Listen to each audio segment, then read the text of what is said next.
ஹைருன் என்ற வார்த்தை இஸ்மு தஃதீல், இது எல்லாத்தையும் விட சிறந்தது. ஹைருன் மின் அல்ஃபி ஷஹ்ரின், 1000 மாதங்களை விட அந்த ஒரு இரவு, அந்த இரவில் இருக்கக்கூடிய சிறப்பு அல்லாஹ் சுப்ஹானஹு வ தஆலா சொல்லுகின்றான். கணக்கு போட்டு பார்த்தால் கிட்டத்தட்ட 83 வருடங்கள் ஆகிறது. 1000 மாதங்கள் 83 வருடங்கள் கிட்ட ஆகியிருக்கிறது. அந்த காலம் வரை, அந்த வருடம் வரை இவ்வளவு வருஷம் நாங்கள் வாழ்வோமா என்று கேட்டாலே மிகப்பெரிய ஒரு கேள்விக்குறிதான்.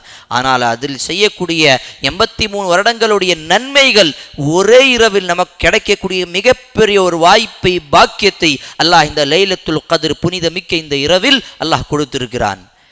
அல்லாஹ்வுடைய தூதர் ஸல்லல்லாஹு அலைஹி வஸல்லம் இந்த 10 இரவுகள் வரும் பொழுது, லைலத்துல் கத்ருடைய இரவுகள் வரும் பொழுது, ஆயிஷா ரலியல்லாஹு அன்ஹா அவர்கள் அறிவிக்கிறார்கள், சஹீஹ் முஸ்லிமில் வரக்கூடிய ஹதீஸ், அல்லாஹ்வின் தூதர் மற்ற நேரங்களை விட இந்த நேரத்தில் அதிகமாக இபாதத்தில் ஈடுபடுவார்கள், அதிகமாக குர்ஆனை ஓதுவார்கள், அதிகமாக தான தர்மங்களை செய்வார்கள், அதிகமாக zikr செய்வார்கள், அதிகமாக தௌபா இஸ்திக்ஃபாரை செய்வார்கள்.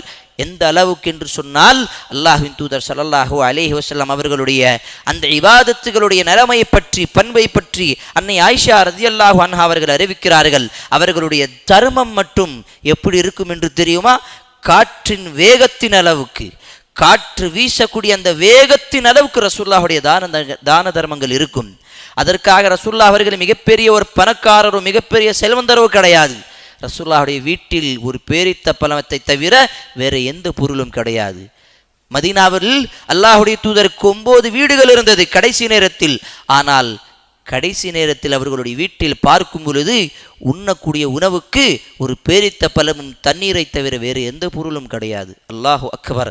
ஆனால் கிடைத்தவுடன் உடனடியாக அந்த ஏழை மிஸ்கீன்களுக்கு, அந்த ஏழை மக்களுக்கு உதவி செய்வார்கள், தான தர்மங்களை செய்வார்கள்.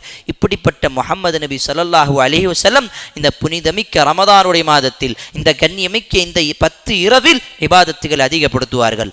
ஆகையால் நாமும் இந்த இரவில் கிடைத்த இந்த வாக்கியத்தை வீணாக்காமல், கிடைத்த இந்த மிகப்பெரிய ஒரு அருட்கொடையை நாங்கள் தள்ளி போடாமல், இதை உடனடியாக நிறைய நல்ல அமல்களை செய்துவிட வேண்டும். ஏனென்று சொன்னால், எந்த இரவு லைலத்துல் கத்ர் என்று நமக்கு தெரியாது. அல்லாஹ்விடத்தில் அந்த ஒரு இரவில் அந்த பாவங்கள் மன்னிக்கப்பட்டால் போதும்.